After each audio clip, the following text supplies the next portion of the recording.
And I can't underscore again, if you've been listening to the statements and the incredible contrasting pictures on television and the radio reports on the celebrations in Jerusalem of the embassy move to Jerusalem, but on the other hand, the bloody conflict in Gaza, the serious situation on Israel's northern border with Hezbollah and Syria. The region is in a very delicate and a very fragile situation. Our Center for the Middle East has been very much involved in the role of Islamist parties in the region, the politics of inclusion, sectarianism, the nexus of religion and politics, which is really one of the key issues of our panel's deliberations, the political economies of the Gulf states and the politics of Islam in Iran, and human rights and women's rights in the Middle East. So join me in welcoming the panelists and Kadir Yildirim, who is our Baker Institute Fellow who is running this program. So Kadir.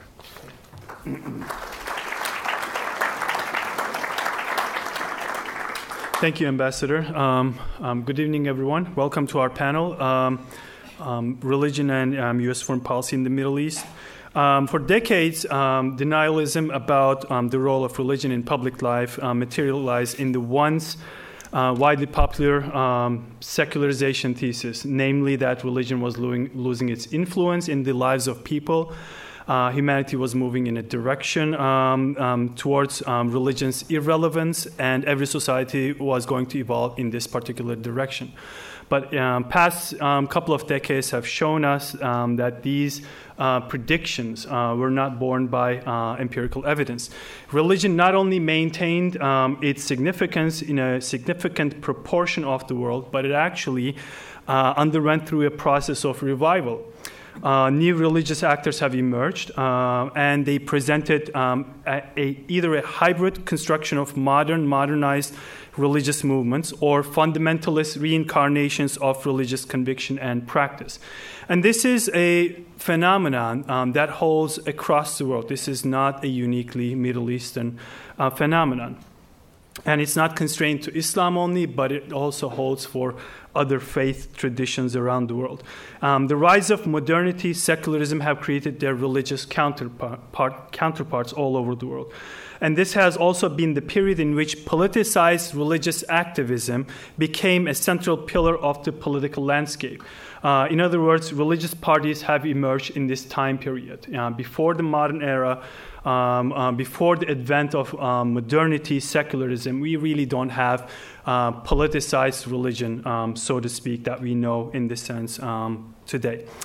The Middle East and North Africa region presents one of the most intriguing episodes that this process has unfolded, in the sense that religion and politics have overlapped quite a bit in this region. But unlike what many people might think, this is not an ancient phenomenon.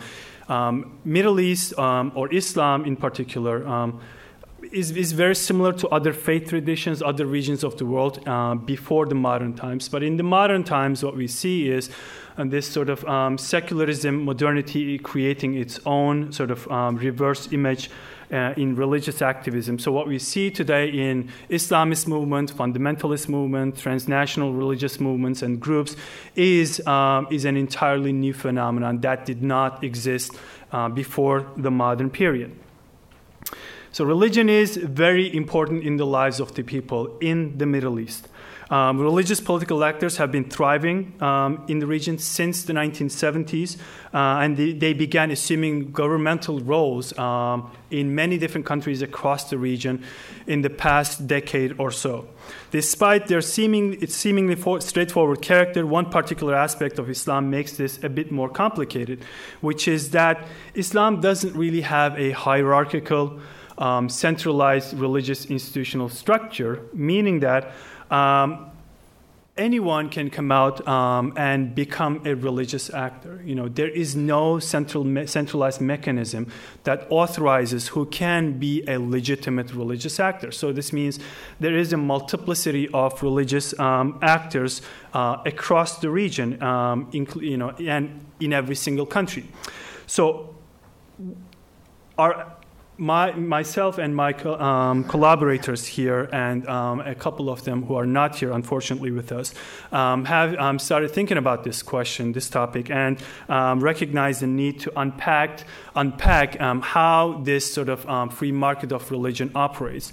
Who are the major actors, religious actors? Who supports these groups? Who is being influenced by these groups? On which issue areas do these different kinds of religious actors have influence? If you talk about political Islamists, Islamist parties, think about President Erdogan in Turkey, or Rashid Ghannouchi in Ennahda in Tunisia, for example, or various kinds of Salafi, Wahhabi activists, politicians, or you can think about many different kinds of state religious actors that are, religious officials that are part of the state structure. So we wanted to explore this and come up with a way to measure this phenomenon as best as we can quantitatively.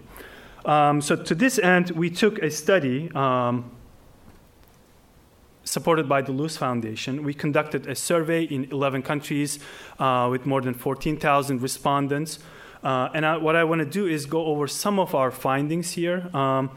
And then what we do in the second half of our panel is we'll have each of our panelists here speaking about one particular case, country, to discuss this religion and U.S. foreign policy nexus. I want to make a quick disclaimer. Normally, our project involves women scholars. Today, unfortunately, we don't have them here due to scheduling issues. One of them just had to leave for the airport, and another one, unfortunately, couldn't join us. She's in London at LSE. So we did our best in terms of diversifying our panel, but unfortunately failed in this mission. Okay, all right. Okay, so the topic of how important is religion in the lives of people has come up a lot, and this is the subject of a lot of questionnaire surveys in the region. And this is one of the questions that we ask people, how religious are people? So we ask them, Islam is a religion that has daily prayers 5 times a day. So we ask people, how many times do you pray? How often do you pray?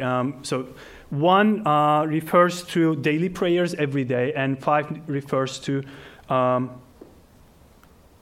no prayers, never praying. So you have the country names at the top, graphics for each country just at the bottom. So what we see is pretty much every country in the region or the populations of each country is fairly religious. Turkey is the only exception here. You see where a lot more secularity at the individual level. One more sort of disclaimer here. So our panel is, our survey was conducted in an online panel that YouGov runs. So it's not 100% representative of the populations in these countries. So what we have here is a more educated, more middle class, and more male sample in all of these countries. Okay. So as you can see, the populations of the Middle East are fairly religiously observant. Another way that we try to tap onto this question, how important religion is in the lives of people, is asking, how important is religion in your life? Very simply, 1 refers to not at all important, and 5 is very important. And as you can see, in pretty much every single country, it's skewed to the right. Religion is very important in the lives of people. So 80% or more say that religion is very important in their lives in 10 out of 11 countries. In Turkey, it's a little bit less. It's about 60%, looking at very important category. So now I'm going to show you some data on attitudes on different issues. One of them is support for democracy. Middle East region is one of the most sort of authoritarian regions in the world, as I'm sure you all know.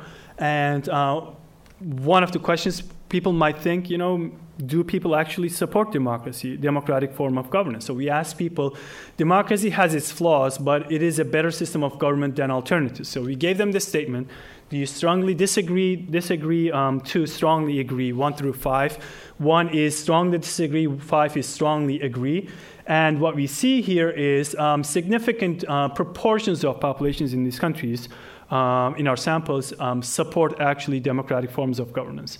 So this is whether democracy exists or not in these countries is less a function of whether people actually like democracy or not, but of other factors. That has to do with political, economic factors. Gender relations, which some people argue might have religious undertones. So we gave them a statement, respondents a statement. A wife must always obey her husband. Strongly disagree, 1, strongly agree, 5. We have a mixed bag here. In many countries, a lot of people agreed with this statement, agree or disagree, number 4s and 5s. So that's more than 50% in several countries. In some other countries, the results are more favorable. If you look at Turkey, Lebanon, Tunisia, those are more favorable to in this regard. Okay, so we asked them, what role should religion play in the constitution of your country? So this has categories are a little bit different than strongly disagree to disagree. So 1 is it should only based on Sharia law, the Islamic law. And the 5 is it should be based on secular principles that guarantees religious freedom for everyone. So what we see here is in several countries, Sharia law. So 1 is strictly Sharia. Number 2 is a combination of Sharia and secular legislation.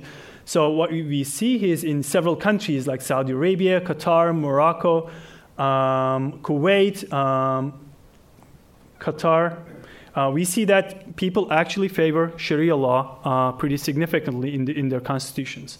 Countries like Turkey is less favorable on that regard. Lebanon is much less. United Arab Emirates and Tunisia fall somewhere in the middle. We asked them another question on Sharia. Do you favor or oppose the implementation of Sharia? And here we have a little bit more clear picture. In most countries, people do support the implementation of Sharia as part of the law. So 5 strongly agree, 1 is strongly disagree. So Kuwait, Jordan, Egypt, Bahrain, Morocco, Qatar, Saudi Arabia, and United Arab Emirates, to varying degrees, more than 50% of the population in all of these support the implementation of Sharia to some degree. Turkey, again, is the exception. Turkey stands out as an exception because of, I think, a different conception of what Sharia stands for. And Turkish constitution has never had any experience with Sharia since 1923, since essentially morphing from the Ottoman Empire into the Turkish Republic.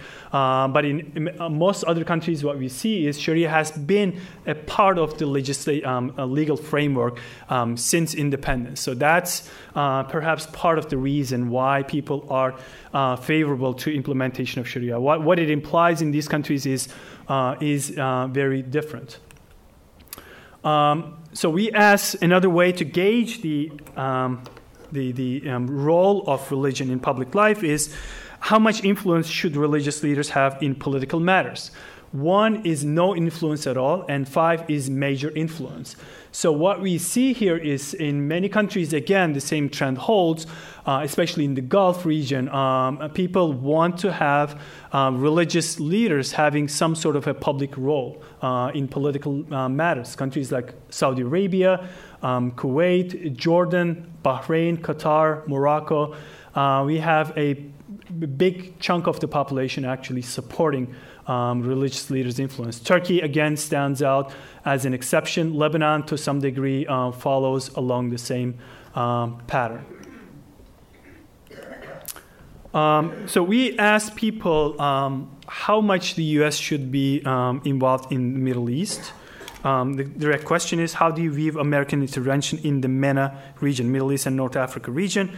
1 is strong disapproval, 5 is strong approval. And as you can see, there we have 11 countries' populations in our sample agreeing on this point. There are some variations, but by and large, people do not want the United States intervening in the Middle East. And this is by large margins. In many countries, this is 1 is strong disapproval is 40 to 50%, and then number 2 is 30-40%. So that's a healthy 70-80% of the population. Many countries do not want U.S. Intervention in the Middle East. So another question we asked that might have religious undertones is violence in the region as a topic of public discussions in recent years. So we asked them, suicide bombing and other forms of violence against civilian targets is justified. Never justified, 1. Always justified is marked by 5. So as you can see, we have another sort of convergence here. Populations in all these countries strongly disapprove civilian violence against civilian targets in these countries. So, and this is consistent with some other findings that we have in the data in terms of support for ISIS or Al Qaeda, for example. Okay, so I will stop here. So what I want to do here now is introduce our panelists. The format will be each will have 10 to 15 minutes, and then once each one of them presents their discussion, we will have maybe 15, 20 minutes of sort of conversation around a couple of questions, and then we'll open it up for questions from the audience. Okay. So our first speaker is Sharon Greville. Is currently a PhD candidate, which is, I think, a little bit unfair to him. He's a PhD candidate in politics at Princeton, but he's actually defending in the next couple of months. And Tarek is actually in his committee right now, so he will be observing very closely right now. Sharon is going to be at Brookings Institute next year as a fellow. And then the year after, he's starting at William and Mary as an assistant professor there in the political science department of government. Yes, government. Sharon's research examines democratization in the Middle East with a focus on security forces and Islamist political parties. His dissertation explores why some militaries stage coups against nascent democracies through a comparison of Egypt and Tunisia, a survey of military officers, and cross-national analysis of democratic transitions. And I have to say, he's doing an outstanding job in terms of doing some really great field work, talking to some of the most unapproachable people in Tunisia. He has examined who supports military coups and how militaries legitimate their coups. Sharon conducted fieldwork in Egypt, Morocco, Tunisia, and Turkey. His research has been published by the journal International Organization and is forthcoming at Comparative Politics and Journal of Conflict Resolution, and these are top academic journals in political science discipline. His work has also been published by the Carnegie Endowment for International Peace, the Project on Middle East Democracy, and the Washington Post's Monkey Cage blog, among other outlets. He has previously worked for the U.S. Department of State. He received his B.S. With honors from Georgetown University and an M.A. from Princeton University. Please welcome Sharon.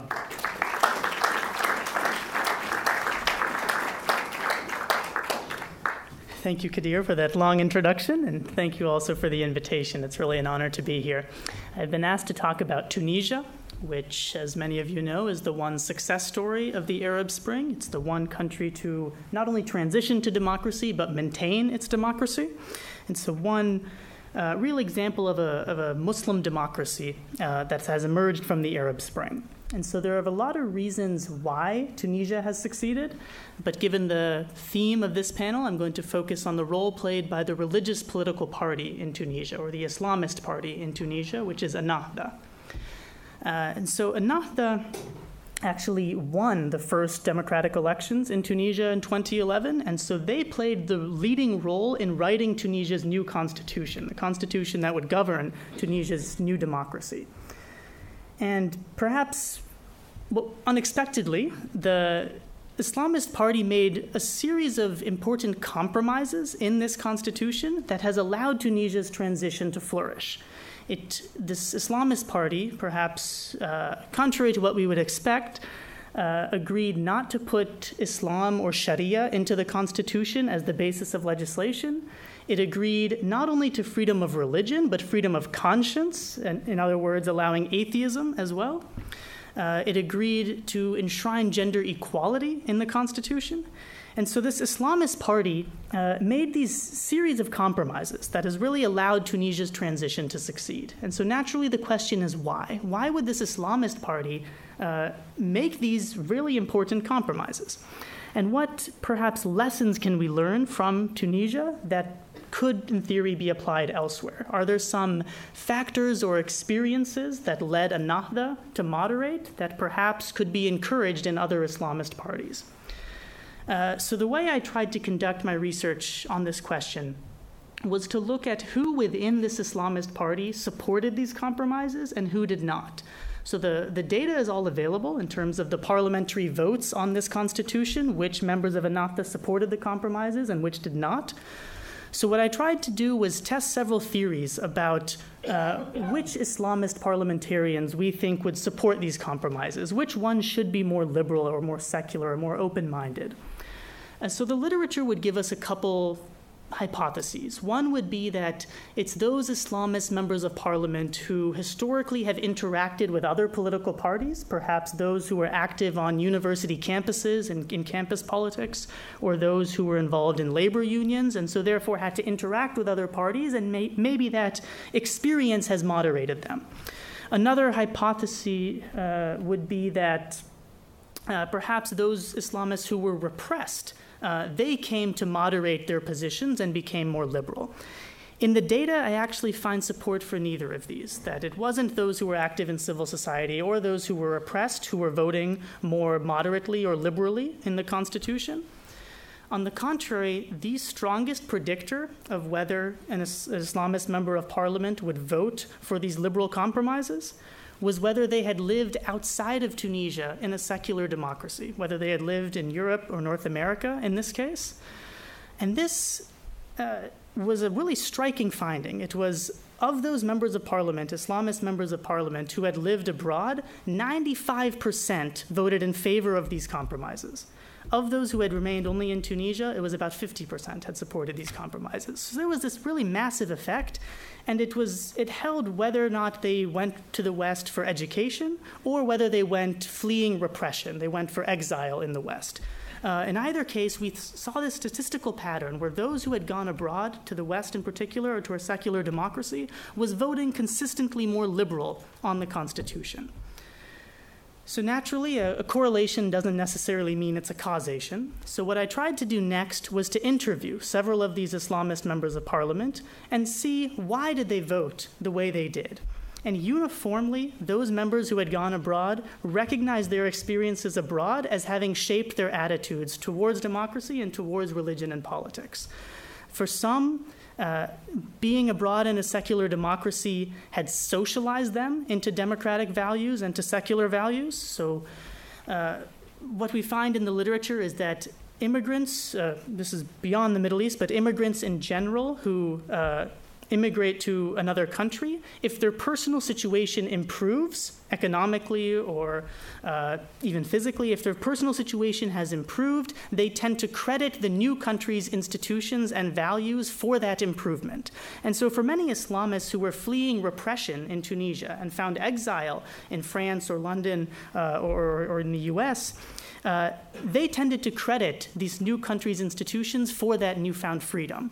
So one member of parliament from the Ennahda party, actually the vice president of this assembly that was writing the constitution, Mahrazia Labidi, she mentioned that as she fled Tunisia, as she was fleeing repression from Tunisia and went to Paris, she tasted freedom for the first time. She tasted democracy. And so that sense of improvement upon having moved to a secular democracy really led her to really understand what freedom and democracy means, and accordingly, she felt that she was much more in favor of these liberal compromises than her colleagues who had lived only in Tunisia.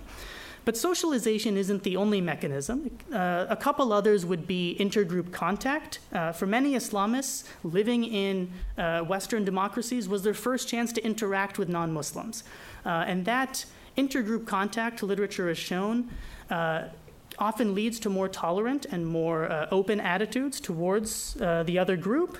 And so we see some evidence of that as well, based on the interviews with the Ennahda parliamentarians. The final mechanism by which living in a secular democracy may shape the attitudes of Islamists would be learning about what secularism could really mean. So historically in the Middle East, dictators had used the pretext or the guise of secularism to repress Islamists, to throw them in prison. And that was their understanding of secularism.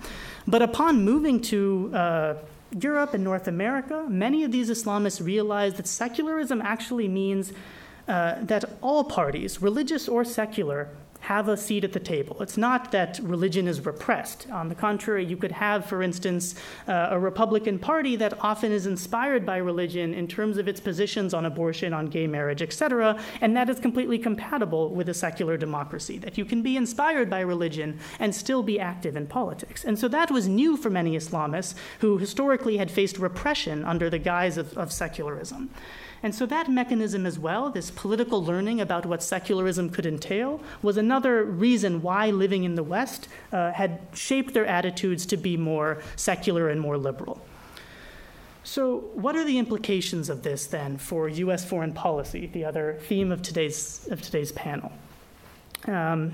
Naturally, as an academic, I try to shy away from making policy recommendations, but I think the one here is fairly clear, that if the U.S. would want to help make Islam more moderate, as many U.S. politicians have made clear that is their intent, then actually the one strategy would be to allow Muslims and even Islamists into the West, and therefore would allow these socialization and political learning and intergroup contact mechanisms to operate.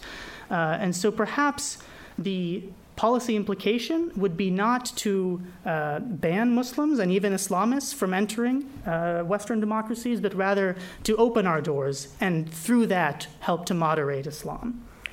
The other implication of this research, to get to the survey data that we have conducted, is to look at what impact this has had on Ennahda, on the religious party in Tunisia. And interestingly, what we see is that while Ennahda still does very well as a political party, in the sense that it is continuing to win elections, for instance, last week Tunisia had municipal elections in which Ennahda won the highest share among parties. So while it is continuing to do well as a political party, it is less now seen as a religious authority. That what we were looking at in our survey data was which actors are seen as an authority to speak on Islam, and actually that has been reduced. It is now more seen as a political party than a religious actor. Which is a similar trend to what we have seen with Christian democratic parties in Europe, for instance, that as they had become more moderate, they're no longer seen as a religious authority as speaking for Christianity, but rather they are seen as a political party that is inspired by Christianity. And so we're seeing a similar trend now with Ennahda in Tunisia, that they are moving to become a Muslim democratic party rather than an Islamist party. I'll leave it there. So, thank you.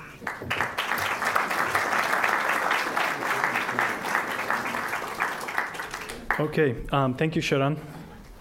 All right, next up we have Tariq Masood, who is the Sultan of Oman, Professor of International Relations at Harvard University's John F. Kennedy School of Government. His research focuses on the role of religion in the Muslim world's political development. He is the author of Counting Islam, Religion, Class, and Elections in Egypt from Cambridge University Press, and the co-author of The Arab Spring, Pathways of Repression and Reform from Oxford University Press. He has written several articles and book chapters. Masood is a 2009 Carnegie Scholar, a term member of the Council on Foreign Relations, and a member of the Journal of Democracy's editorial board. He has also been awarded research grants from the National Science Foundation and the Paul and Daisy Soros Foundation, among others. Tariq holds an AB from Brown University and a PhD from Yale, both in political science, and he will talk today on Egypt. Okay. Thank you. Okay, so first of all, I want to thank Abdul Qadir for inviting me to participate in this project. Abdul Qadir really is an extraordinary scholar and a great asset of this great university. I want to thank the Baker Institute for having me out. The first politician that I ever truly admired was James Baker when I was a little kid in Saudi Arabia, and he was the brilliant negotiator who managed, I thought, one of the most brilliant American bits of foreign policy strategy, which was the Gulf War. So just tremendous, very special for me to be here and to be in the presence of Ambassador Jurijan. Okay, so I'm going to talk about this question: is political Islam dead in Egypt? And to do so, let me first how do I proceed through these slides? Do I press a button here? How does this work? This is a. It's not working. Hold on. Is this keyboard? This was working for me just now. But yeah. Well, you sabotaged it, which is classic Turks. Okay. Okay. Hold on. How did that work? Here we go. Okay. So I got it. I'll use this. So Egypt. Largest country in the Arab world, most important country in the Arab world. Despite what my colleague Sharon Grewal just told you about Tunisia, just keep in mind Tunisia is 10 million people. That's not even the population of Cairo, the capital of Egypt. So as you all probably remember, in Egypt in 2011, hundreds of thousands of people took to the streets to demand freedom and democracy after 30 years of the dictatorship of Hosni Mubarak and 60 years of a military dictatorship that had started in 1952. And they were successful, these young people, and they were successful in compelling Hosni Mubarak's resignation. And then you probably remember that some of you probably turned off the TV at that point, and you said, the kids in the street won, the dictator has resigned, wonderful, okay? And some of you kept on watching, and you saw that the movie didn't actually, it didn't go from happiness to greater happiness, right? What happened after Mubarak was overthrown? There were elections in Egypt, parliamentary elections that brought a supermajority of Islamists to a supermajority in the parliament. When we talk about Islamists, we're talking about political parties and movements that want to legislate according to what they see as God's law. And the number one Islamic party or Islamist party in Egypt at this time was a party called the Freedom and Justice Party, which emerged out of a movement that had started in 1928 called the Society of the Muslim Brothers. Okay. So they won the parliamentary elections in late 2011, early 2012, and then a few months later, there were presidential elections, and they won those presidential elections too. This gentleman there, this very handsome man, is Mohammed Morsi, who is the first democratically elected president of Egypt, and he happened to come from this organization, the Muslim Brotherhood. You all probably know at this point, people were really afraid. And they were afraid because a very notable American diplomat in the 1990s said, hey, when these Islamists come to power, we have to be worried that they don't necessarily believe in democracy. They say they want one man, one vote, but our concern is that they want one man, one vote, one time. Okay, that was Ambassador Jurijan. Give him a round of applause, everybody. And so And this was a valid and serious concern because there were many ways in which the Muslim Brotherhood behaved during that period when it was, quote unquote, in power, that gave people pause, caused people to worry that the Brotherhood was not going to be inclusive, that it was not necessarily committed to governing cooperatively with its opponents, but instead wanted to monopolize power. And in fact, the great Egyptian novelist kind of plagiarized Ambassador Jurijian by saying, I think it was in the New York Times, that the Muslim Brotherhood wanted to climb the democratic ladder and then pull the democratic ladder up from behind them. It turned out that Ambassador Jurijian's prediction was true, that when Islamists were elected, it meant one man, one vote, one time. It wasn't, however, because the Islamists were insufficiently committed to democracy. It was because everybody else was so nervous about Islamists being elected that they appealed to the military to overthrow the Muslim Brotherhood. And as you all remember, in 2013, in the summer of 2013, there was a movement in Egypt called the Rebel Movement, the Tamarrud Movement, that actually was a petition movement calling on Mohammed Morsi, the elected president, to resign, making subtle demands of the military to get involved. And finally, in July of 2013, the military did get involved. This gentleman here, Abdel Fattah al-Sisi, who was the Minister of Defense in Egypt at that time, overthrew Mohammed Morsi. Okay. And his rhetoric since then has been, and the rhetoric in Egypt since then, has been that the Muslim Brotherhood is an anti-democratic, extremist organization. It is a terrorist group, a terrorist movement. And of course, it makes you, the next question you want to ask is, well, if they really are that, why did you agree to be Minister of Defense under the Muslim Brotherhood? However, there's clearly this attitude. This is one statement that I was able to pull up among many, many statements made by the current Egyptian president. This was an interview with Lally Weymouth in the Washington Post a couple of years back, where President Sisi said the Muslim Brotherhood is the parent organization of extremism. They're the godfather of all terrorist organizations. They spread it all over the world. And this kind of discourse is used to justify a policy of repression towards residual elements of the Muslim Brotherhood and non-negotiation with the Muslim Brotherhood after their overthrow from power in Egypt. And so the question I want to try to answer in the few minutes I have remaining is, do Egyptians agree with this assessment of this Islamist organization that wants to legislate the Sharia and that they once elected to a significant proportion of their parliament? So the data that we have gathered under Abdul Qadir's leadership give us a bit of a lens into this. I've done other surveys which give other lenses into this. But this data is actually really special precisely because it's unrepresentative in the ways that Abdul Qadir mentioned. So just to give you a background, this is a survey. The Egyptians in this survey, there are about 2,000 Egyptians in this survey, and Egyptians living in Egypt in this survey, and they tend to be educated. They're online, right? They're literate because they're answering a survey online. So already they're unrepresentative of Egypt, which has 30% illiteracy, only about 50% internet penetration. But these are basically relatively well-off Egyptians, okay? And some have argued, this is a matter of debate, but some have argued that actually that group of Egyptians are the ones who are maybe more likely to be supportive of the current government and of the overthrow of the Islamists. So when we look at their attitudes, it's kind of a hard test for us, right? Because we're not including any farmers or peasants or people who live in what are traditionally thought to be some of the strongholds of the Islamists. Okay, so the first thing we did, or one of the things we did, and Abdul Qadir showed you a bunch of data, I'm not going to show you quite as much, is present people with different political leaders and ask them, how much do you trust these political leaders?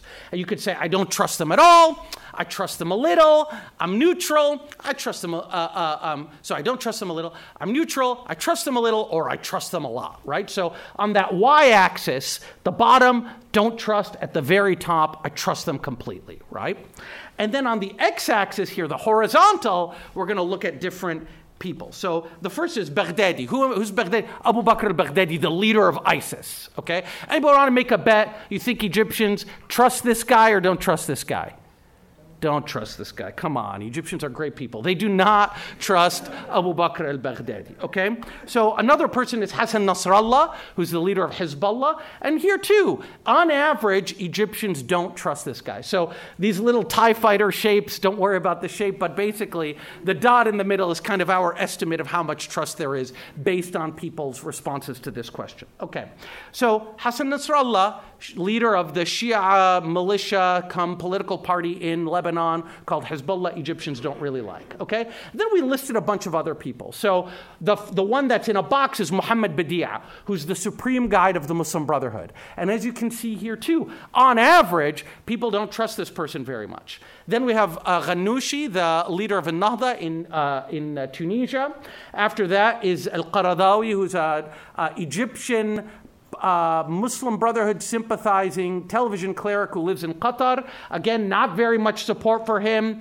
Recep Tayyip Erdogan, the president of Turkey, right? The only person that actually is positively evaluated is Ahmed al-Tayyib, who is the head of Al-Azhar, which is Egypt's kind of main seat of Islamic learning. So you look at this, and what do you think? You think, it looks like most people in Egypt have been convinced by the argument of their president that the Muslim Brotherhood is this bad organization. Right? That political Islam is bad. And that's why Muhammad Badi'a, the leader of the Muslim Brotherhood, is rated so low. Okay? But as Abdul Qadir showed us, there's other data that we have here that can get us beyond just people's evaluations of individuals and movements to their actual values. And remember, again, the people whose values we're investigating here are pretty affluent middle-class people who are online. Okay. So we asked them this question about the implementation of Sharia. Do you favor the implementation of the Sharia? Okay. So on the y-axis, I'm going to show you the percentage of people who either strongly oppose, who are neutral to it, or strongly support or agree with this proposition. And basically, we find the majority of Egyptians strongly agree with the idea of the implementation of Sharia. Or to be more correct, the majority of the affluent middle-class Egyptians we're interviewing in this survey. Okay? So they don't like the Muslim Brotherhood, but when you ask them about Sharia, they're all for it. They're all for Islamic law. Okay. Similar question when you ask them about their preferences over the political influence of religious leaders. Should religious leaders have influence in politics? Okay. Again, it's a slightly different picture, but if you just look at the people who are on the right side of neutral, you find, again, a majority of people believe that religious leaders should have influence in politics. So what is the upshot of all of this, right? And there's a lot more data we could show you, but what's the upshot of all this? The first is that, sure, Egyptians don't like the Muslim Brotherhood, and they don't like other so-called Islamist political organizations, okay? However, they have a considerable appetite for the ideas and policies that those movements have been peddling. Okay? The fact is, you might be able to kill the Muslim Brotherhood, but the ideas that animate the Muslim Brotherhood are much harder to eradicate and much more durable and stubborn. Okay? And so that really leaves us, from the standpoint of American foreign policy, with a question, right? What do we do in this struggle between governments and Islamists? What do we do? Do we side with these governments in the eradication of Islamists? Or do we, on the contrary, tell these governments, no, you must include a place for Islamists in your politics, right? These are two policy prescriptions that we have. And what I would humbly say is that we should be wary of taking a side in this particular debate. This is a struggle that these populations need to work out for themselves, and we are only courting peril if we try to jump into the middle of it. I hope we'll have a good conversation. Thank you all for having me.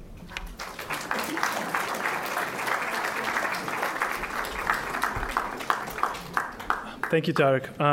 Last but not least, we have Scott Williamson, who is, again, a PhD candidate in political science department at Stanford University in California. His work focuses on authoritarianism, human rights, and the politics of religion in the Middle East. Scott previously was a fellow of the Center for Arabic Study Abroad at the American University in Cairo and a junior fellow in the Middle East program at the Carnegie Endowment for International Peace. He received his bachelor's degree from Indiana University in Bloomington. Scott will talk about Jordan.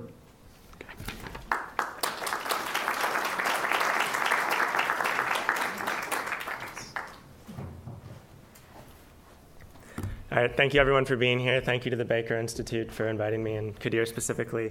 I apologize, I just flew in from Jordan last night, so the jet lag means it's past my bedtime. But I'll do my best here to keep the energy up.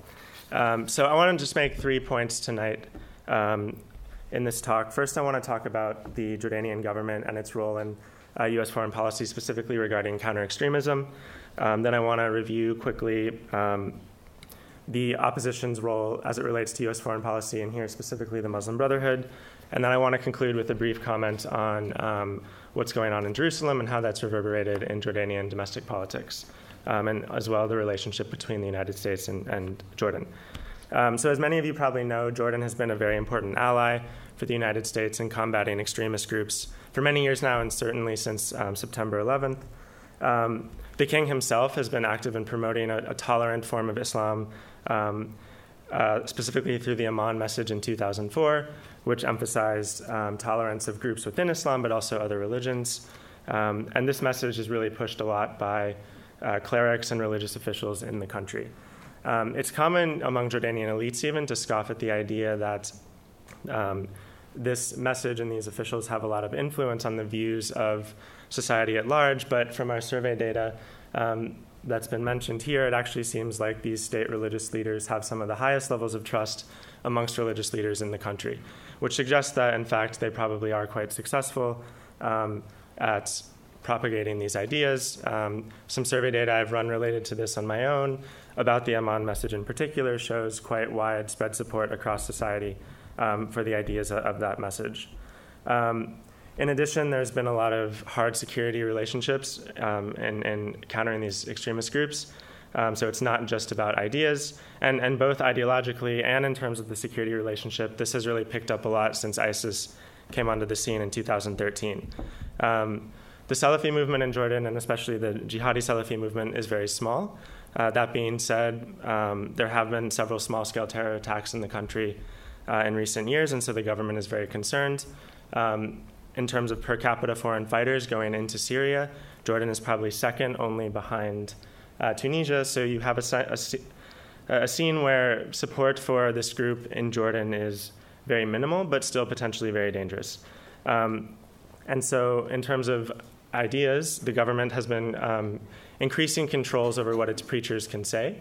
In recent years, they've started unifying the Friday sermon. So they send a text message to every single preacher in the country, giving them verses from the Quran and a specific message that they're supposed to talk about with their congregations. And the Awqaf ministry is quite open about the fact that this is meant to isolate extremist voices amongst the country's preachers and to promote a more tolerant version of Islam.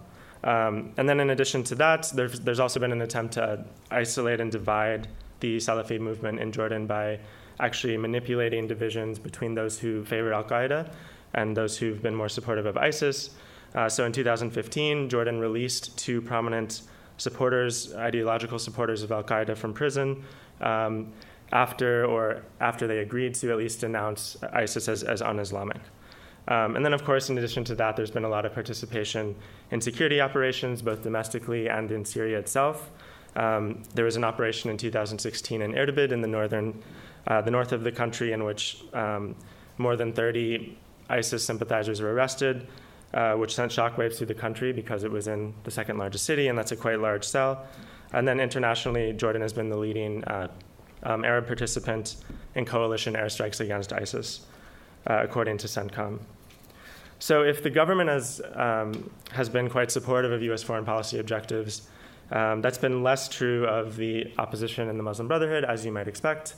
In terms of the anti-ISIS coalition, they were initially opposed to this, Jordan's participation. However, that changed in 2015 when a Jordanian pilot was shot down and then burned alive by ISIS At that point, the country as a whole really united against or in favor of participation in the coalition, and that included the Muslim Brotherhood. But really the divide here is about Israel. The Muslim Brotherhood in Jordan has been the leading opponent of the peace deal that was signed in 1994. Since then, they've been very opposed to normalization of relations with Israel. And in their perspective, and probably the perspective of the U.S. government, this is really the divide that's hard to breach. So when I met with a senior official and member of parliament from the Islamic Action Front a few months ago, he was telling me, look, we agree with a lot in terms of what the United States stands for. We agree with its positions on human rights and democracy, even on economic issues. But we can't get past Israel. It's the one word that divides us. And when we meet with U.S. officials, it tends to color everything about those engagements. In terms of their support in Jordan currently, they've been under a lot of pressure since 2013. They are the largest organized opposition movement in the country, but the government has cracked down since the coup in Egypt, which is common across the region. One of the deputy director of the organization spent more than a year in prison for criticizing the United Arab Emirates. The government has encouraged breakaway factions from the movement, and they've also recognized these splinter factions as the official party. But this seems to go hand in hand with a decline in popular support. So again, referring to our survey results, yes, it's not representative of Jordan, but in fact, it should be a sample that is particularly favorable towards the Islamist party. A lot of the participants identify as Islamists, and this sort of urban bias in the data should again favor this party, since it tends to be based primarily in Amman, Zarqa, and Erbil, which are the largest cities in the country. In fact, though, you see very, very little support in the data. I think maybe only 5-10% view the leader of the Brotherhood as a religious authority. So they are quite isolated socially, despite being the largest opposition group. Recently, they decided to return to formal political participation. They had been boycotting elections for many years, but in 2016, they ran again. And interestingly, they've decided to follow the path of Ennahda. They've started moderating a lot of their positions and downplaying their identity as an Islamist party in favor of a more nationalistic message. So they even ran with Christian candidates and other Jordanian constituencies that traditionally have not been most supportive of the movement. And to an extent, it worked. They won 15 seats. They're the largest party in the parliament. But their struggles, this has created a lot of internal dissension with hardliners unhappy with this direction, and that's also affected their ability to mobilize. So just recently, they actually lost control of the engineering union in Amman, or in Jordan, which they had dominated for nearly 30 years. So this suggests that, yes, the United States should be engaging with this group. It is an important actor, but I think we also shouldn't overstate the extent to which they're influential in Jordanian society. Just to conclude briefly, talking about the decision to move the U.S. Embassy in Israel from Tel Aviv to Jerusalem, I should mention that relations between Israel and Jordan had already been at a particularly low point after an incident last summer in which 2 Jordanian citizens were killed in Amman by an employee of the Israeli embassy. That employee was released back to Israel, where he was greeted as a hero by Prime Minister Netanyahu, which caused significant anger in Jordan, since the events surrounding the killings were very unclear. And as a result, the Israeli embassy in Amman was closed until just recently. So obviously, a particularly bad time for this decision to happen. And when it was announced in December, you saw immediate protests at the University of Jordan, downtown, in front of the U.S. Embassy, and in several locations around the kingdom. And this has been continuing for months, fairly regularly, each week. And in fact, these were supported by the government. A senior aide to the prime minister, in what was certainly an approved statement, called on Jordanians to protest. And King Abdullah himself has been quite critical of the decision and has maintained strongly that Jerusalem must be the capital, or at least East Jerusalem must be the capital of a future Palestinian state. In part, this reaction certainly reflects the government's desire to stay on the side of public opinion. The peace treaty has been a constant sore point amongst the public since 1994 when it was signed, and so the government wants to be careful here not to let the anger then be directed towards itself. However, part of this also has to do with the religious legitimacy of the Hashemites, who since, I think, 1924 have been custodians of Muslim and Christian holy sites in Jerusalem, and this status was formally recognized by the peace treaty with Israel in 1994. And anonymously in the press, there have been some quotes suggesting that government officials are worried that maneuvers currently going on around the peace process may threaten that status, and that may be related also to the decision here with the embassy. And this could potentially undermine the religious legitimacy that the Hashemites claim for themselves. And so that's part of the motivation here for why they've been sticking to this line. This all puts Jordan in a very awkward position. As you may know, their economy is highly dependent on economic aid from the United States and other Western countries. The Trump administration recently cut aid to the UN agency responsible for Palestinian refugees, which potentially threatens to increase the burden on Jordan, who hosts many of them. In addition, President Trump threatened to cut aid to those countries voting against the United States at the UN on the Jerusalem decision, including Jordan. So this has created a lot of concern in Amman about what this might entail. That being said, it looks like the aid will actually increase in coming years, so the threat hasn't materialized yet. But certainly it's a sore point in U.S.-Jordanian relations at the moment. I'll stop there. Looking forward to questions. Thank you. Thank you, Scott.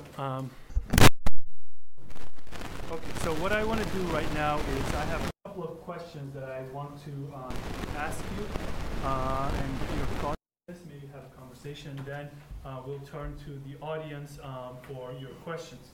So the first question I want to ask is, looking at the broader Middle East region, what are some of the biggest challenges the U.S. is facing in engaging influential regional religious actors? There may be various reasons for why that's the case. Some of it might have to do with the fact that certain policy positions of these groups are not well liked by the U.S.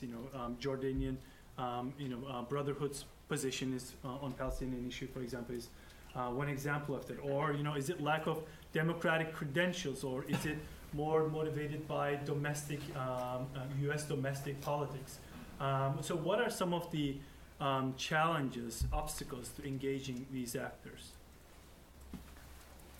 All right, I guess I'll start.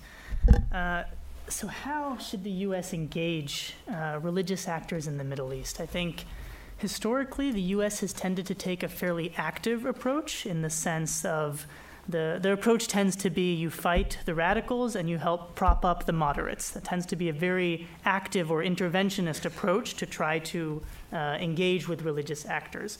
And historically it has tended to fail. And actually, our survey data helps to illustrate why. So what we find in the survey data is that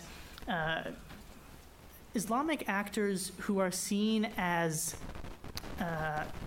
compromised, or who are seen as not independent, who, for instance, are affiliated with the U.S. or too affiliated with the government, for instance, they are seen as no longer credible to speak about Islam, in a sense that they are just mouthpieces for the government or mouthpieces for the U.S.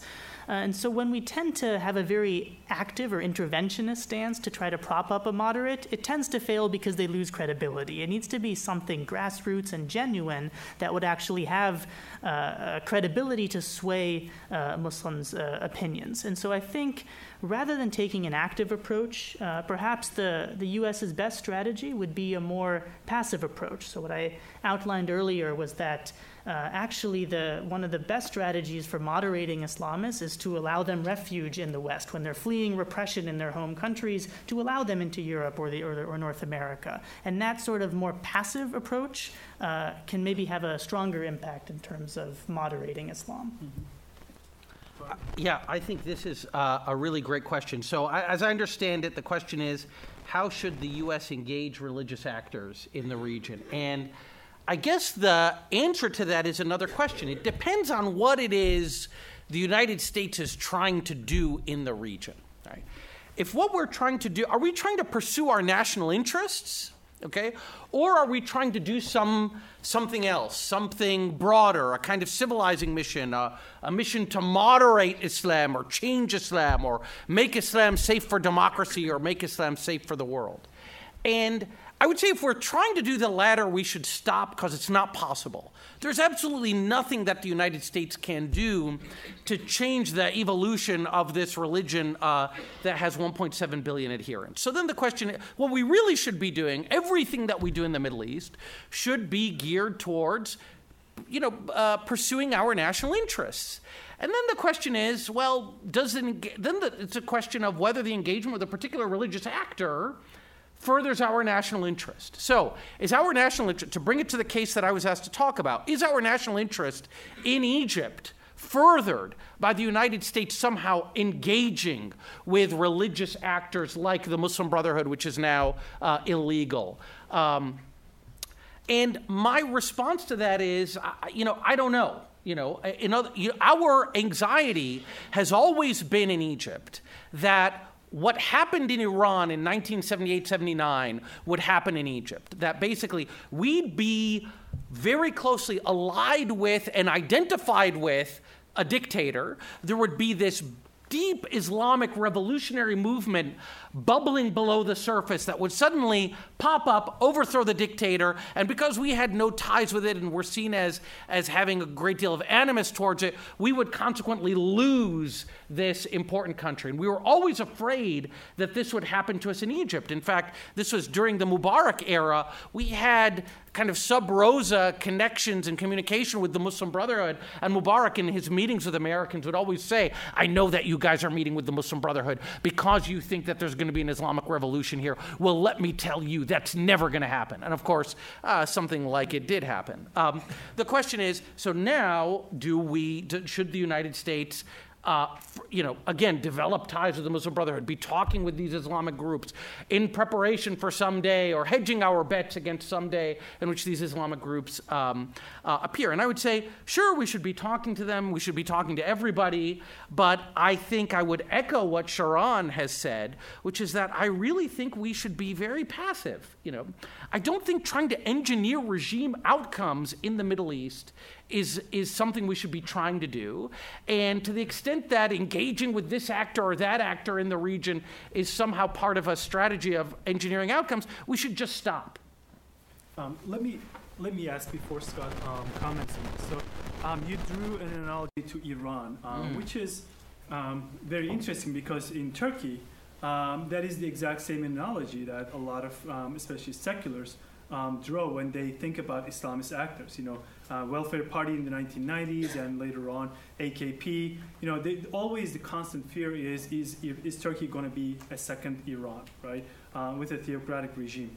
And then what we saw in the early 2000s and throughout the 2000s is that AKP and Prime Minister Erdogan, President Erdogan, has actually been quite welcomed in the U.S. The relations were incredibly cozy, perhaps to the degree that it hasn't been anywhere else.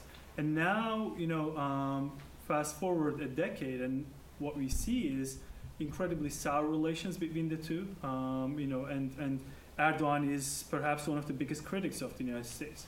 And the relations between Turkey and the U.S. has deteriorated so much that it undermines collaboration in a lot of issues in the Middle East. So does that tell us anything about how far the U.S. or in what ways the U.S. should engage with groups? And AKP and Erdogan have been fairly moderate, right? A point that Sharon mentioned. Is this directed to okay, I can answer it? Yeah. Okay, then maybe you tell me if I'm wrong.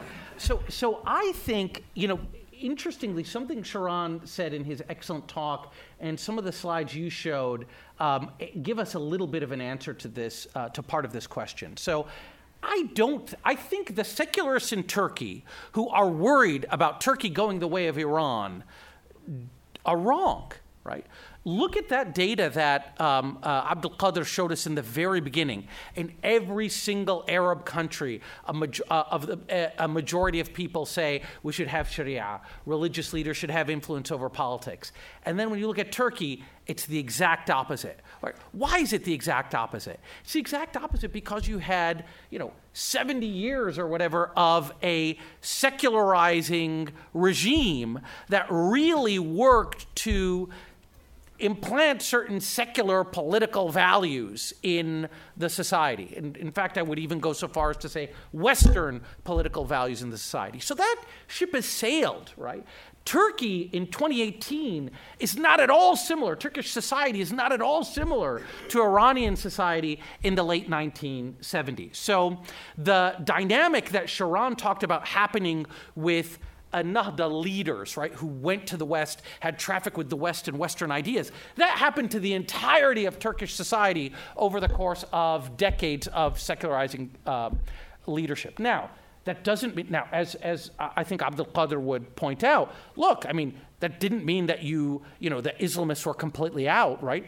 Erdogan, after all, is an Islamist and he was elected. But if you look at what the Islamists say, for example, for the longest time they said, we don't want to implement Sharia. We just want to harmonize our laws with the European Union, right? Even today, Erdogan is much more, about his own power than he is, I would say, about legislating Islam. When he went to Egypt in 2011, he told the Egyptian Muslim Brotherhood that they needed to get on board with secularization. So I do think that Turkey, the idea that Erdogan, as bad as he is, and I think it is incontrovertibly true that he's been dismantling Turkish democracy in some ways, I don't think that's an Islamic revolution, that you can't lay that at the feet of Islam. All right. So I think that's the first thing I would say. The second thing is, what is the way Erdogan has developed? What does that tell us about engagement with the U.S. and who the U.S. should engage with? I think it tells us that engage, don't engage, you really can't change the behavior of political leaders, right? They make their decisions based on their calculus, on the sort of domestic balance of forces, and they do what they're going to do. Erdogan knew that this authoritarian move was not going to stand him in good stead with the United States. He still did it because it's in his interest. So we should, again, it should cause us to be humble about the effects that we can have through our quote-unquote engagement with politicians, be they Islamists or otherwise. Thank you. Scott? Yeah, on the original question, I think it's important to recognize that these conversations do happen fairly regularly. So when as I mentioned, had met with this Muslim Brotherhood leader, he had just been meeting with embassy staff the week before or 2 weeks before. So I think they are quite good at engaging. The question is, does this go up the chain and actually influence policy? Certainly, I think with the current administration, you're not going to see that, given the general hostility towards Islamist actors. I agree not to pick favorites. I think an important takeaway from the survey is that politicized religious leaders lose their authority, and certainly being perceived as too close to the United States would help to trigger that. That being said, I do also think that the survey results suggest that perhaps technical funding and support of, for instance, the Al-Qaf ministry in Jordan might be an effective way to bolster these institutions, which have demonstrated some ability to influence public opinion on religious matters.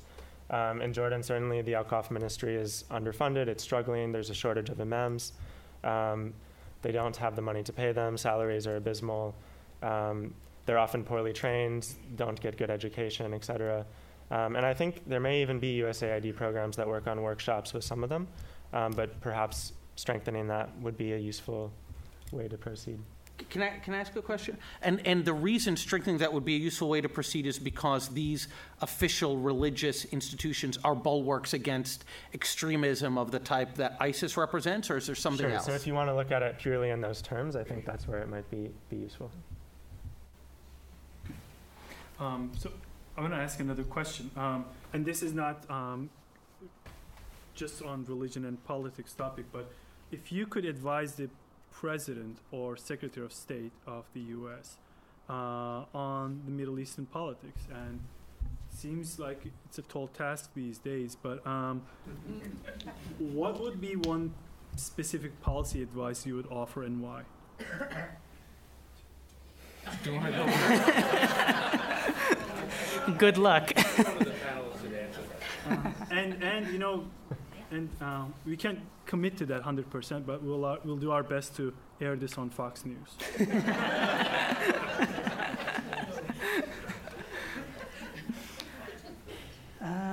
It's a tough one. I mean, there is no silver bullet in terms of dealing with the Middle East, in terms of dealing with religious actors, clearly, or more generally, on a number of issues in the Middle East. There's no clear policy solution.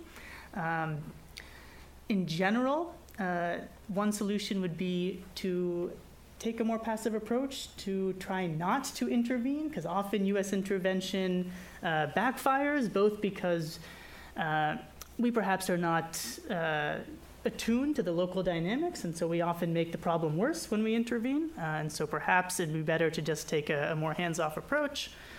And then the other, I guess, advice would be to read up a bit on on Middle Eastern politics and Middle Eastern history. I mean, if we want a more active approach and to be more interventionist, perhaps we should do so in a way that is culturally sensitive and more sort of tailored to each individual context, rather than having a blanket solution for the entire Middle East, but recognize that there are local dynamics in different countries and different conflicts that require a bit more of a fine-tuned policy.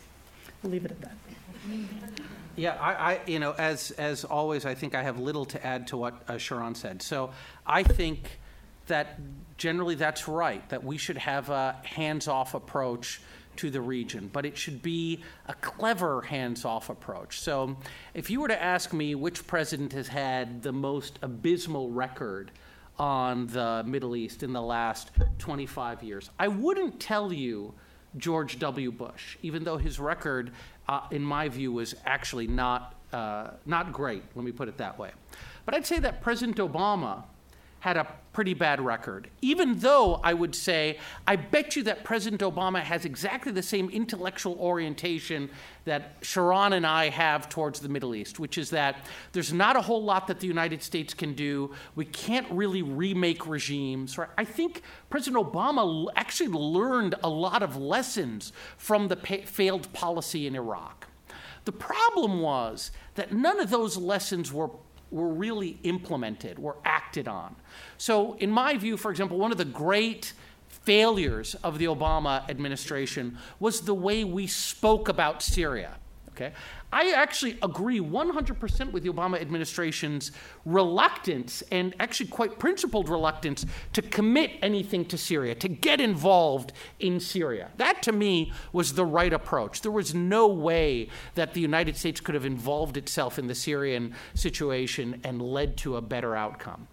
But we should have matched that by talking about it in a different way. What did we do instead? Our ambassador to Syria, great person I respect a great deal named Robert Ford, actually was allowed to participate in protests in Syria against Bashar al-Assad. So there would be protests against Bashar, and our ambassador would be there. So what signal is that sending to the protesters? It's telling them, well, America's with us. If we just keep at this, the United States is going to come in and help us out, right? What signal is it sending to Bashar al-Assad? Oh, the United States is behind these protests. All of these people are traitors. We should, this is a massive threat. Instead of compromising with them, we should eliminate them. When Bashar al-Assad came, and by the way, you will find no greater critic of Bashar al-Assad than me. I truly believe this is one of the great criminals of our era. But when Bashar al-Assad instituted these kinds of piecemeal reforms in February of 2013, am I getting the date right? In the constitutional, he made some constitutional changes. He said, we're going to have term limits for the presidency. We're going to lift the state of emergency. All these things that were kind of cosmetic. We all know this is nonsense. It's not real. But what did the United States say? We said, there's no place for Bashar al-Assad in the future of Syria. The British said, this is a farce.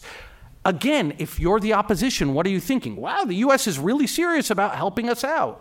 And then, of course, the United States' allies, including Turkey, including Saudi Arabia, including Qatar, were funding the rebel movement, right, in Syria. So we were sending the signal to the Syrian rebels that we're going to intervene, so you don't need to compromise. Our friends are helping fund them.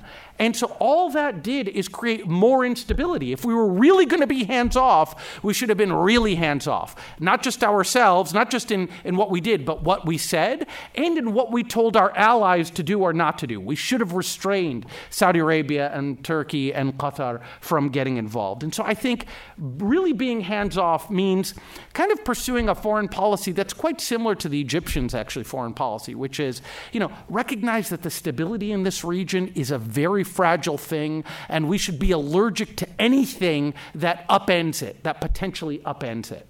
And so that would be my goal. We should be hands-off, but we should tell others to be hands-off, and we should have tried, and maybe we can still try, to maintain the status quo or get us back to the status quo ante. Scott?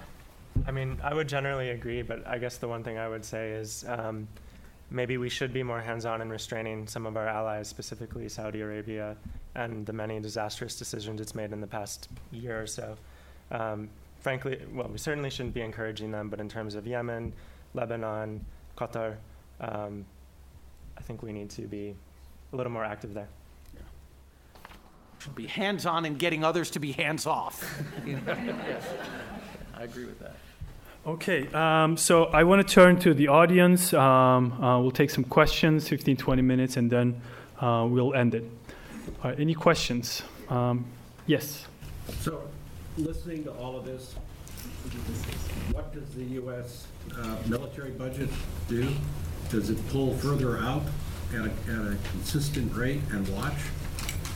It's kind of sitting in a gray area, which is sort of where they are, is an impossible place to remain. Which way do they go? Do they pull back? What do you do with the military U.S. in the Middle East?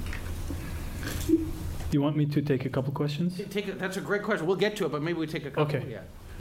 Yes. My question is for Sharon. What were the other factors that, I guess, had a high correlation with, you mentioned being abroad, being high, or spending time abroad. Were there any other factors like their age, that kind of thing? I'm thinking of a couple of cases like Syed Qutb, who spent significant time abroad and yet radicalized nonetheless. So, was there any other significant? Okay. Yes. Yeah. I have a couple questions more about your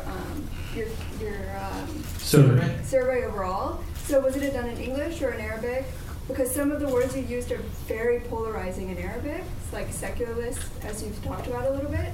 And then how do you account for people who might want to project a certain image of their country in a survey like this, as it is coming from a URL that is probably US related? Mm-hmm. Okay, thank you.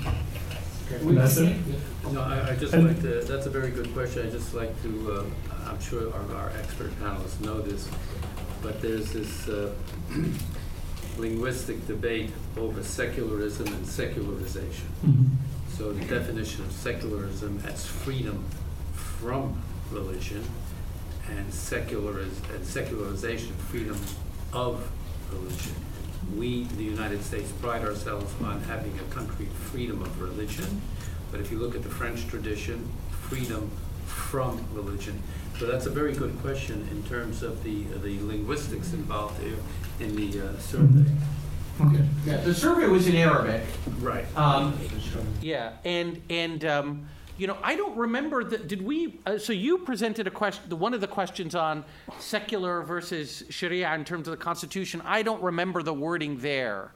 Yeah, I can't remember the wording, but the word itself, the concept is polarizing because it's not clear in which direction, as Ambassador was mentioning, which is it the sort of the Anglo-American version of secularism or the French version of secularism is meant in that, and that's in the nature of the word that is used. Almani is the Arabic word, and nobody, even a secularist in the Middle East, doesn't like to call themselves Almani. Yeah. They use the term Medani, which means civilian, which is not actually what we're talking about. But that, to me, is indicative. I mean, that's indicative of the phenomenon, right? The fact is, secularism is in such bad odor that people don't even want to be associated with it. That is not really a challenge to inference. That's just consistent with the idea that most people there don't like this idea that religion should be either you should be free from religion, or that people should be completely free to choose whatever religion they want. What are we going to do? Have Scientologists in Egypt? No way, right? So I think there's an opposition to both of those, regardless of how you defined it to them. Most people would find both of them equally abhorrent. And the point about the U.S. Basis of the survey. I mean, not only that, it's an institution called YouGov, right? Like people, I don't, and we were talking about these folks are actually compensated survey takers, and their compensation comes in the form of, getting points to eventually get an Amazon gift card, right? So these are people who are not necessarily representative. But as Scott pointed out and as Sharon pointed out, they're unrepresentative in actually analytically useful ways, right? What we're doing is we're analyzing the attitudes of people who think it's a great idea to get an Amazon gift card, and who might even think that, and understand that they're answering the survey from an American company. And even those people don't want to say we're secular. Even those people don't want to say no to Sharia. So that is evidence to us of just how deep these ideas are, deeply popular. Okay. You want to answer other questions? Let me answer this question on Tunisia and pass on the hard questions to the rest of my colleagues. So this question of Tunisia for what other factors may have led to moderation in terms of the parliamentary votes. So there were two other strong correlates beyond those who had lived in secular democracies. One was gender, that female MPs from Ennahda were voting much more liberally and secularly than the male MPs. And actually, Ennahda you may not expect as an Islamist party, but there are strong quotas in Tunisia, and so actually Ennahda, about half of their MPs have been women, and they have more female MPs in the parliament than any other party because they have many more seats than any other party. And actually, the new mayor of Tunis is most likely going to be a woman from Ennahda. And so that finding is somewhat promising, actually, that women are voting much more liberally and secularly, Islamist women, and that they are playing a very large role in Tunisian politics. The other strong finding in terms of how they were voting was domestic politics, that if you were a member of parliament representing a state in which you didn't do very well, in which Ennahda didn't have a high vote share, there they felt electoral pressure to reach out to the other side. So where Ennahda didn't do that well in a district, there they felt that we should compromise and vote more liberally, whereas in districts that were more overwhelmingly an Ennahda victory, there they felt less electoral pressure to make compromises. The question about the military, as I understood it, your question was, the United States has a significant military presence in the region. We have just all been saying, the United States should be hands-off. So you are asking, does that mean that the United States should pull back from the region? And again, that's why I sort of tried to clarify in the end. I am a Burkean conservative. I believe in trying to maintain the status quo, or the status quo ante, because the status quo is really terrible. And so, no, I don't think that the United States should pull back from the Middle East. I just don't want us to get into more Middle Eastern countries, but I also don't want to embolden Iran. I don't want to embolden, I also don't want to, there was a kind of stability that we imposed. And every time we indicate a lack of interest, or, so for example, to kind of illustrate this point, the siege of Qatar, which my colleague Scott mentioned, is actually quite a bad development, right? Saudi Arabia has basically led this sort of boycott of this tiny country of Qatar, basically because the Qataris were supporting Islamists, etc. How did that come about? It came about after President Trump visited the region, and the Saudis and the Emiratis all complained to President Trump about Qatar. And my suspicion is that the president said, oh, wow, that's terrible. Do what you got to do, right? And once they felt that they kind of had a free hand from the United States, then they pursued this policy, which I think is actually quite destabilizing. So when I say hands off, I don't mean that we should say, do what you got to do, whatever you want. It's fine. We don't care. But we should just, we should we should be trying to get everybody to have limited ambitions, not try to rock the boat, and we should actually be trying to maintain stability. So that would be my argument there. And just, your question to Sharon was a really great question about, his question was basically, look, going to the West doesn't necessarily moderate people, because the father of radical Islamic ideology, Sayyid Qutb, an Egyptian thinker, he actually came to the United States in the 1930s. He went to Greeley, Colorado, and then he ended up writing an essay called The America I Have Seen, Weighed in the Scale of Human Values, where he had nothing but terrible things to say about America, up to and including the fact that he thought that song, Baby It's Cold Outside, was basically a date rape manual, which is, by the way, ironic, because that's what many people are saying today in America. But the point is, Sayyid Qutb was there first, right? But I would say I still think Sharon is correct in what he's diagnosed. I would say Sayyid Qutb is kind of an outlier. Lots of Islamists have actually come to the West, like even Egyptian Islamists. For example, President Mohammed Morsi got his PhD from the University of Southern California in materials engineering. He wrote about something called donor-doped aluminum, right? And Mohammed Morsi is not somebody that I would call, I actually don't think he was terribly enamored of the West. I'd heard him many times criticize the West and cultural mores here, particularly with respect to relations between the sexes.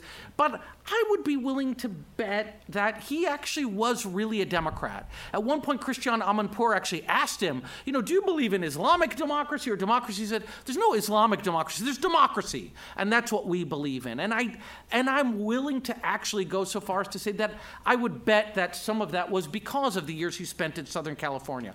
Our colleague Carrie Rozewski-Wickham, professor at Emory University, wrote a book about the Muslim Brotherhood, and she found that many the Muslim Brotherhood leaders who were the most democratic and the most inclined to compromise and to pursue liberal politics were those who had a lot of traffic with Western scholars, Western policymakers, right? So Sharon's argument about contact really does have a lot of resonances in what we see in the Egyptian case. So I think there's a lot to it.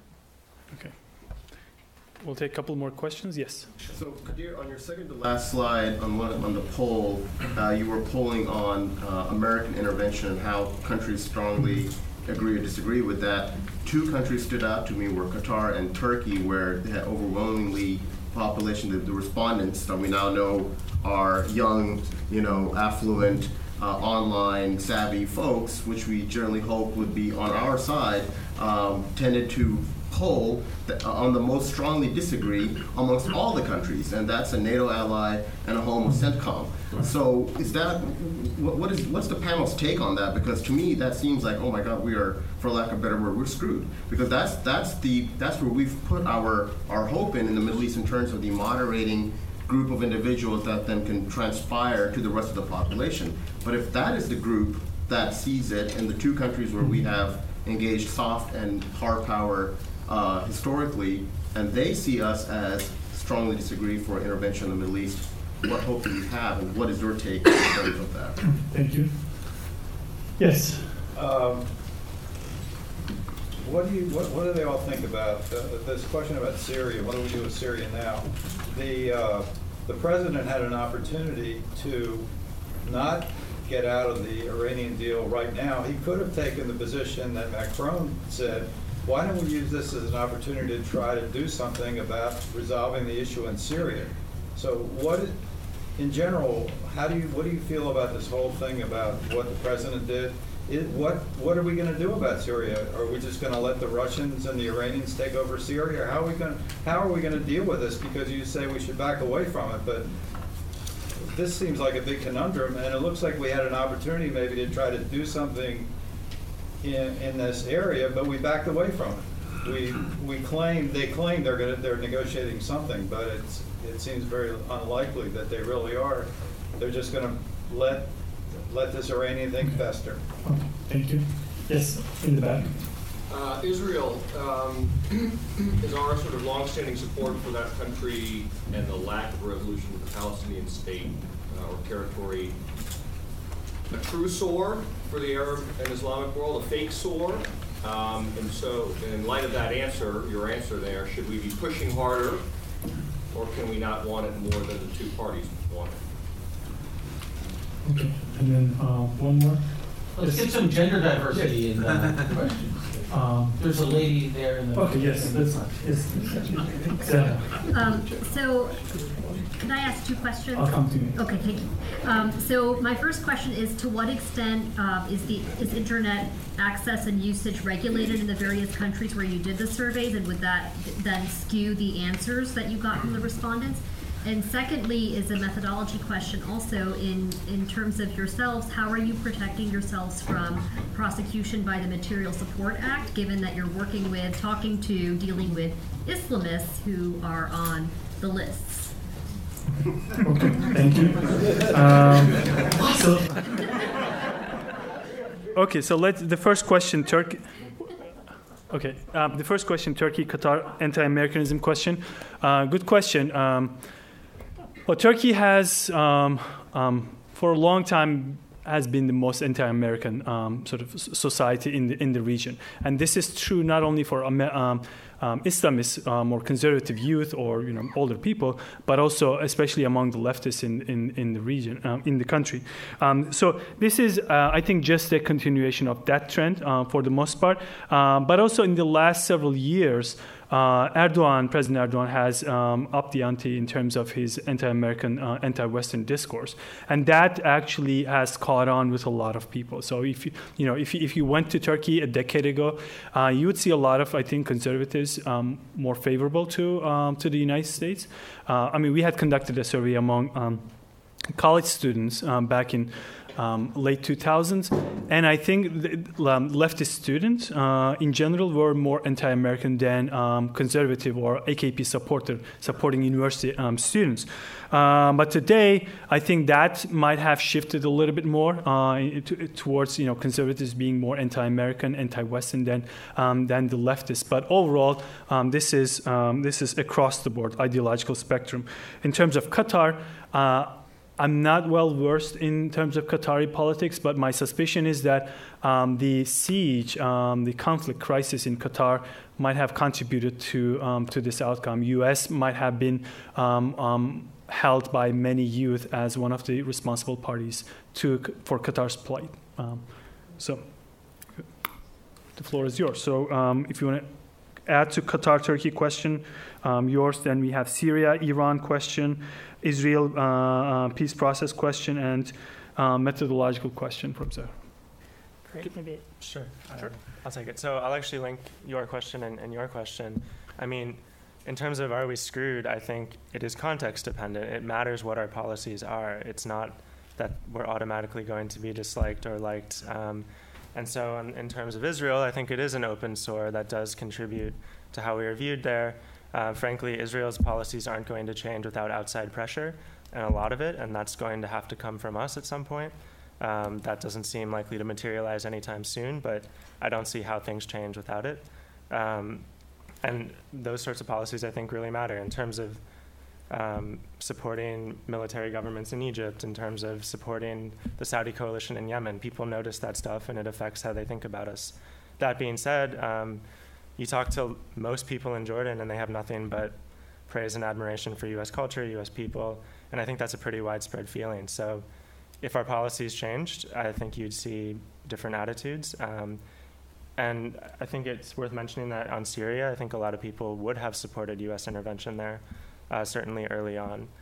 So it's not that it's a knee-jerk reaction to any intervention.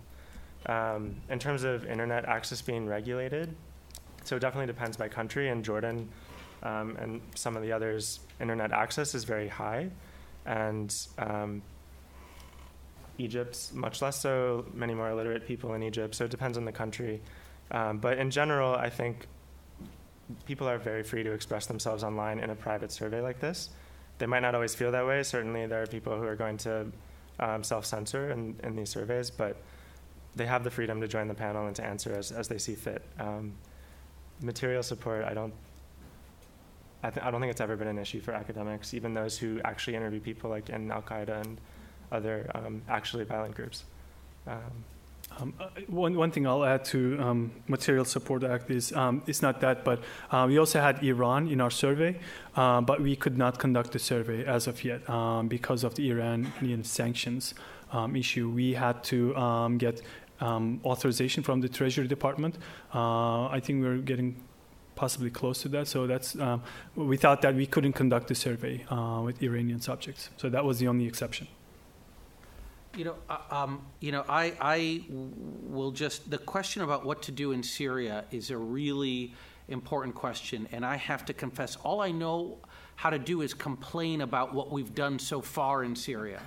But actually what is required is creative thinking about what should U.S. policy be, because I do think we played a role in breaking it. And I do think, consequently, even though I would love us to be hands-off, et cetera, as I said earlier, this is one of the greatest humanitarian catastrophes of recent history. It is bordering on genocide. And so I don't know what to do. I mean, at the 30,000-foot level, I would say any solution there is going to have to involve some kind of negotiated settlement that involves the United States negotiating with the Iranians and the Russians, and potentially our allies as being part of that, the Turks, etc. But that requires us to overcome our allergy to talking to the Iranians, right? It suggests that things like President Trump pulling out of the Iran nuclear deal is exactly what you don't want to do if you want to look to potentially solving this problem. So unfortunately, I have to cop to not having an answer, but agreeing with you that an answer is necessary and that we are further today from an answer than we were before this latest move by the Trump administration. And finally, I guess the question about Israel. And all I will say there is that I think that the landscape, the Arab landscape with respect to Israel, really is changing in quite important and dramatic ways. So I don't remember if you all remember the New York Times report about the Crown Prince of Saudi Arabia's telephone call with Abu Mazen of the PLO. Basically, after President Trump announced that Jerusalem was going to be the capital, the U.S. was going to move, its embassy to Jerusalem, there's apparently, at least according to the New York Times, a call from the Crown Prince of Saudi Arabia to the head of the Palestinian Liberation Organization saying, you guys just should accept this, and you should accept Abu Dis, which is this suburb of Jerusalem, as your capital. And, who knows if that New York Times report is accurate, but I do think it does capture a kind of broader phenomenon, which is that a lot of Arab governments, for the longest time, all they did was pay lip service to the Palestinian cause, and now they're not even interested in paying lip service. What they want to do is get this issue off the agenda so that they can ally with Israel in the great fight, which is against Iran. Right? And in fact, a lot of U.S. discourse about Iran mirrors in ways that I find actually quite surprising and a little bit disturbing discourse that you hear in the Gulf about Iran. Right? I'm like, since when did the tail wag that particular tail wag this dog? Right? But so I do feel that because the Gulf countries, in particular our allies, Saudi Arabia, the United Arab Emirates, which are very important allies, because they view Iran as the principal challenge, and because they see Israel as an ally in that challenge, they actually are changing their discourse about Israel in really important ways, and some ways in which you may think are helpful for the broader cause of comity between Arabs and Jews, and some ways in which you think might be unhelpful in getting a fair deal for the Palestinians. Sure. Great. First, let me say I completely agree that pulling out of the Iran deal was a missed opportunity, especially since a major problem in Syria is that Iran's involvement both in terms of fueling Hezbollah, but also in terms of helping the Alawi militias in Syria. And so I agree with you that we could have used the threat of withdrawing from the Iran deal as leverage over Iran. Tell them that we will withdraw from the Iran deal unless you stop your support for these militias in Syria. So that could have been one opportunity that unfortunately is missed. I mean, the other big reason for why we really should not have withdrawn from the Iran deal is that we have shot our credibility in terms of any agreement we make. I mean, I don't see how we will make a deal with North Korea that is credible if we're withdrawing from deals that we've made previously. In terms of Israel, our survey data is actually very interesting in speaking to this. So President Trump had tweeted that he would change the capital to Jerusalem on the evening of December 5th. Our survey began on the night of December 4th and continued on. And so we can actually see the immediate effect of the tweet in the survey data. If you look at right after the tweet was made and you look at the timing of the responses afterwards, and what you see, already support for U.S. intervention was very low. It went even lower as soon as the tweet was sent. So you saw this immediate drop as soon as the tweet was made. And so that suggests that Israel actually is an open sore in the sense that it is affecting, our policy towards Israel is actually affecting attitudes of Arabs towards the U.S. and support for intervention. Okay. We'll take 3 more questions and then we'll wrap it up. Yes, sir. Yes, MBS is making great changes in Saudi Arabia, proposing great changes, I should say. Saudi Arabia has always been the bastion of the Wahhabi faith aspect of Islam, and they've spread it everywhere else. Do you see any changes in the way Saudi Arabia might be approaching Wahhabism inside Saudi Arabia and also exporting it elsewhere? Yes, sir. Why did the American Revolutionary Patrick Henry in 1775 say, give me liberty or give me death, but did not say, give me liberty, did not say, give me democracy or give me death? The Middle East absolutely have no interest in democracy. They are for liberty. And even Socrates was very much against the Athenian democracy. And eventually the Athenian establishment forced him to drink the hemlock and kill him because he knew democracy doesn't work. And I can assure you it's not going to work in the Middle East. So I don't know why the West are trying to sell democracy just like they're selling meat sausage. But I came with 37 students to the United States from Iraq, and after graduation, all 37 went back. They could have stayed here and enjoyed this democracy or so forth, but I was the only one who stayed. And I was not stayed because I was so mesmerized by the American democracy, because I met the good-hearted American people. They are the ones who made me stay. And after all, America is not a democracy, it's a republic. So I don't know why you keep this, half of this lecture has to do with democracy, and I can assure you the Arabs are not going to buy it. Okay, thank you. Yes, Matt. You said earlier that the policy the U.S. should practice is more passive than it has been in the past. Is there any other country outside of the Middle East at this point who is becoming a greater influence with Middle Eastern countries? You see a lot of Russia and Syria and Turkey and so forth. What are the concerns that we should have there? Okay. These were the final questions.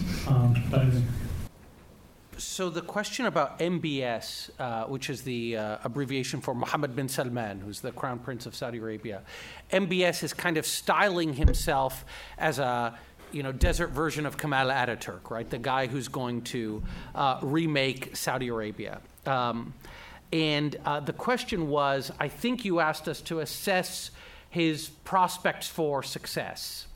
If you look at our data, and actually I'd made some slides about this, but then I said I would just restrict to Egypt.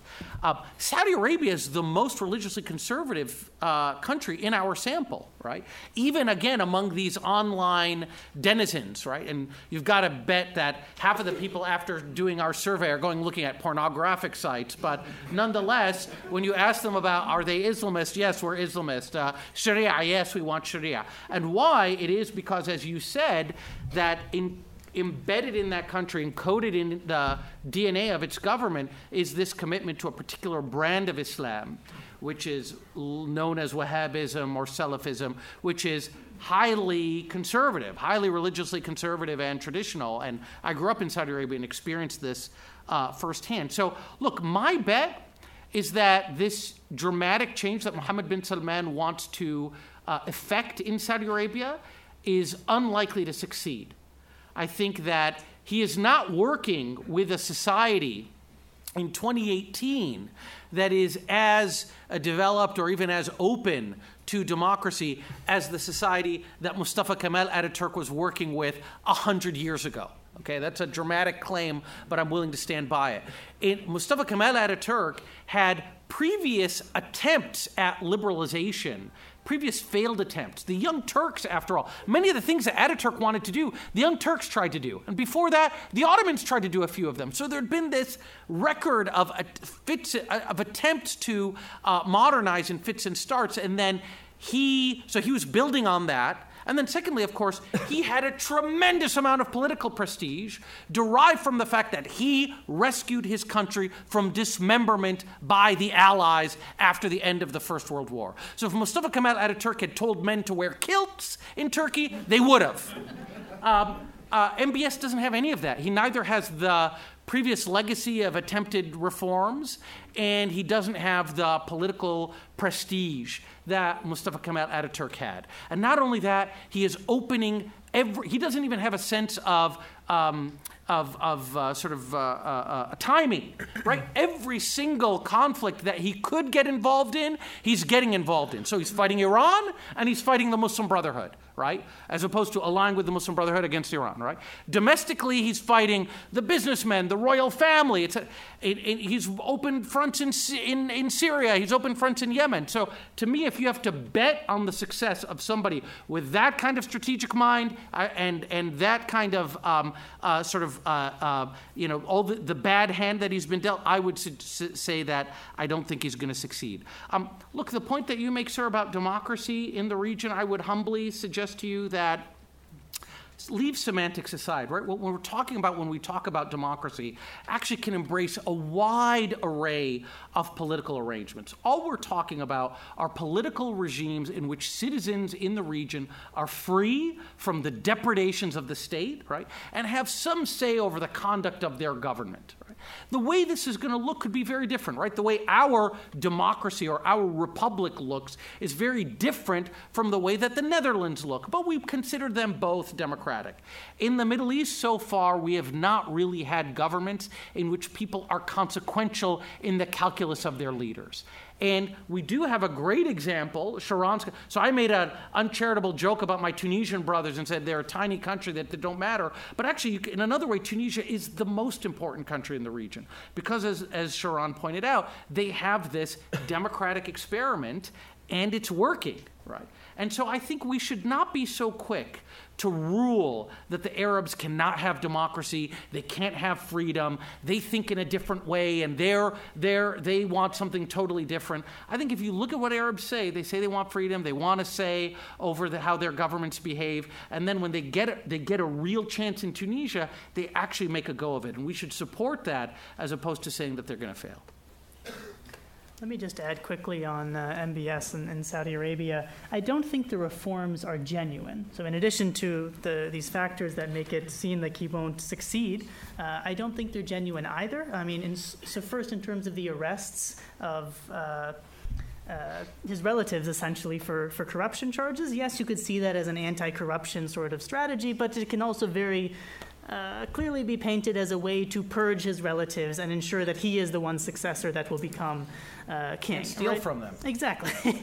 And then in terms of the other reforms, in terms of women getting the right to drive and to vote, etc., I think these, while they should be praised in terms of being a reform and an improvement and very long overdue, on the other hand, they are very clearly seen as a PR stunt to try to shore up his support in the West as he tries to assume power. So I think these reforms are not really genuine, but rather motivated out of the desire to consolidate his authority in Saudi Arabia so that he has a chance of being able to rule. Scott?